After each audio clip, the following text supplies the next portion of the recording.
So the good news is Americans are living longer. What we want to stress today is let's live longer and live healthier. So Robin Darling is back. Yes. Dietitian at CHI Memorial with your typical table full of color. Exactly. We always like color. Everybody likes color. Diabetes Association, Heart Association, Cancer Society, we're all after getting more color in your diet. Okay, so you said something to me before we began, which is that a lot of times people will say, it's hard for me to cook healthy when it's just me. Right. A lot of people, if it's just one or two at home, they try to say it's hard to do it or it's too expensive or too much of a hassle. So I've got a few tips. Okay. To begin with, this small jar, a can of peas cost 89 cents and this one cost $1.19. Well, it's hard to get to eat that whole big can of beans in a meal or peas in a meal. So what you do is you take your serving out, eat your serving, and then in your freezer you have a soup jar. So what you do is when you finish eating the peas that you're going to eat, dump the rest of the vegetables in here. So once you've eaten corn once a week, peas once a week, green beans once a week, and you eat all these vegetables, then you've got everything ready for soup. So you pull it out of the freezer. Aren't you brilliant? You add canned tomatoes. If you don't want to go into seasoning, you can get the ones that already have the celery and onion added to them.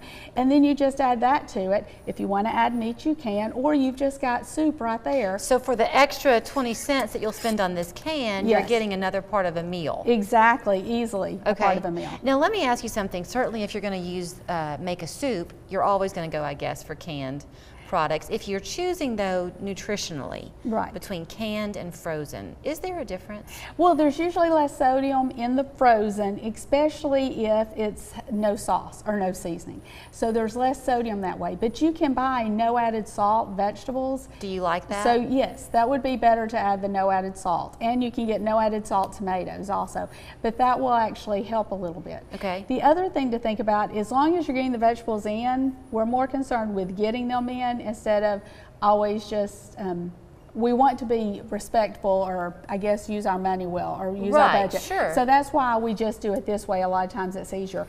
But to that soup, you could also add a fresh zucchini, fresh squash, and make it more like a minestrone. You can have lima beans, and you can do different things to make the soup different. But just by having that jar in your freezer where you dump the extra vegetables in, then you're just ready to make your soup base. Okay. I wanted to ask you too about the labels.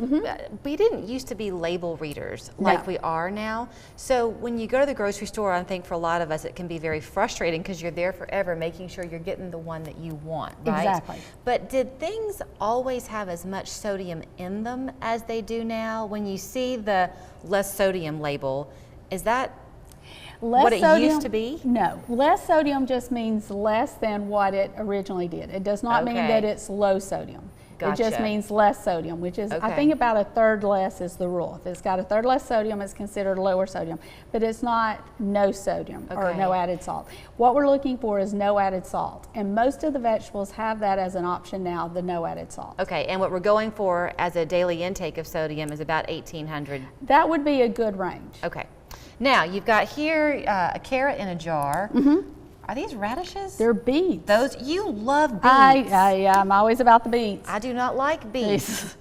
So, I am. Right, so people that find it hard, they don't necessarily want to cook, which is where my mother is. She doesn't want to cook, but she wants to get her nutrients in. So make a smoothie out of it. You don't have to have a fancy blender or a Ninja or something that's going to purify it. No, just take one of those beets, maybe cut it in half, throw it in a blender along with raw carrots, avocado, an apple, banana, a little juice, spinach, and just whip it all up. Berries are also another good option, but we're talking about those for breakfast. Just whip it all up and make a smoothie out of it, because you still have all the fiber, which is important as you get older also, but it's still got all the fiber, and you can have a rainbow just in a jar. Okay, you're telling me to make a smoothie out of a little bit of carrot, beet, avocado, apple, spinach, and banana, or usually a banana, and also berries, either strawberries or blueberries or both.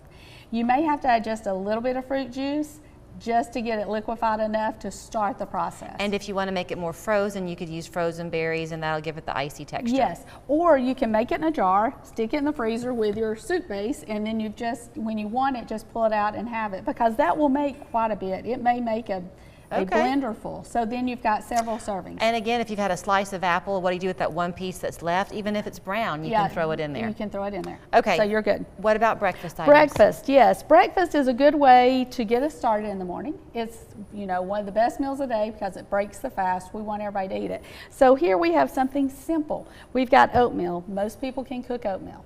Okay, so we have oatmeal, but to that, instead of just getting all the fiber here, we also can add fiber from nuts. We also get healthy fat, will make us a little bit fuller.